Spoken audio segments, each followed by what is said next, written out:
Hi, welcome to Unwrapped. I'm Marc Summers, and today we're going to take you on a tasty trip. We're going to explore all the different foods you get when you're traveling, from trains to cars, even cruise ships. And we're going to take off with some history and some insight into airplane food. Watch this.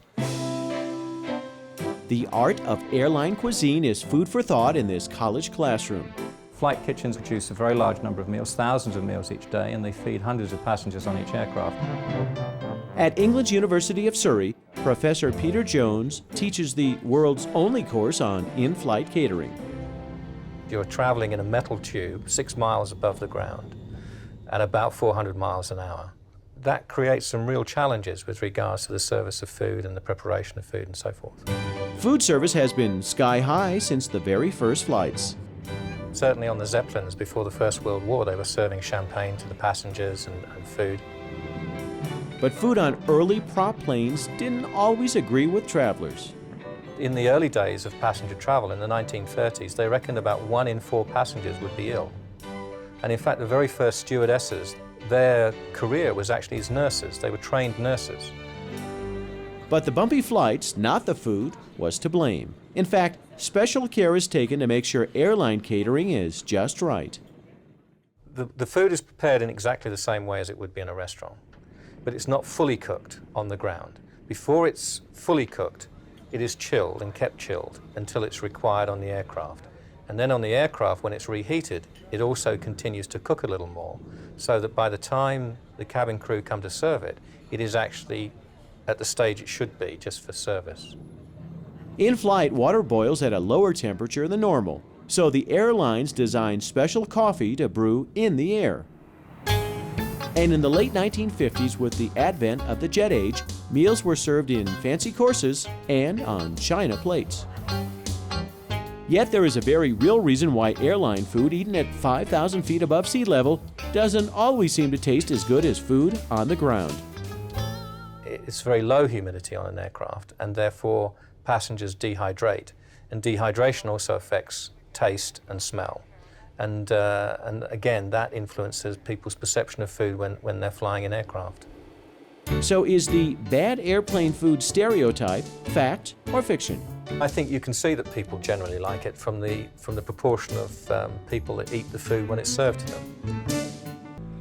Welcome back to Unwrapped. In today's look at travel treats, we've explored planes, trains, and automobiles, but now it's time for a look at cruises. Cruising is one of the fastest growing segments of the travel industry, and the smorgasbord of food on board is one of the big reasons why. From fancy seafood to simple hot dogs, let's head out to sea to discover how they feed so many people so far from shore. Cruising is all about the sun, the fun, and of course, the food. Carnival cruises cater to just about any craving, from a 24-hour pizzeria to black tie dinners, your favorite fast food, and of course, that famous midnight buffet. And they expect food served fast, hot, and good. But before you can set sail, all that food must be carefully calculated for your voyage at sea. Probably the most important thing would be planning, because if you forget to order the butter and the ship pulls away from the dock, there's no cows on board.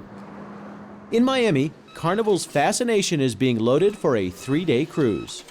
Well, every week you have to bring enough food to feed roughly 3,000 people a day. In a single week, Carnival's fleet of 17 ships go through 83,000 pounds of chicken, 16,000 pounds of lobster, and almost 400,000 shrimp. There's enough pancake syrup to cover a stadium, cases and cases of soda, and enough fruit for the world's largest fruit salad. It may seem like overload, but cruise ships must prepare for the unexpected. Let's say in case of inclement weather, the ship is unable to return to home port as scheduled, they overstock. They basically stop for 2 voyages in order to be prepared in the event of any emergency.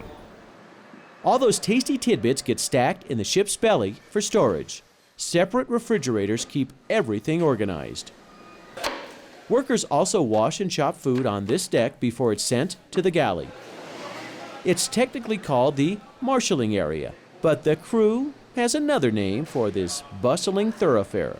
I-95 is the nickname. It's like a highway, just like I-95, Interstate 95 in Miami. Up in the galley, all the food is prepared fresh, from simple salads to premium prime rib and, of course, the most decadent desserts. Everyone's got a favorite sea snack. Most popular for sure is lobster tail. Then second, steak, prime rib. Then what is coming up more and more is healthy food. Besides the essential dressy dinners, more and more cruise lines are offering family fare, from French fries to self-serve ice cream. People come on board, they're looking for fun, they're looking for vacation, but most of them are looking for real good food and lots of it. Since we're talking about mobile meals, here is a warning. A survey about the most dangerous foods to eat when driving are jelly donuts, fried chicken, and barbecue. But the three biggest offenders, well, tacos, hot soup, and the #1 most dangerous, hot coffee. Thanks for watching. See us again next time when we unwrap more secrets behind America's favorite foods. I'm Marc Summers. I'm going to stick with the cold stuff. It's a little safer.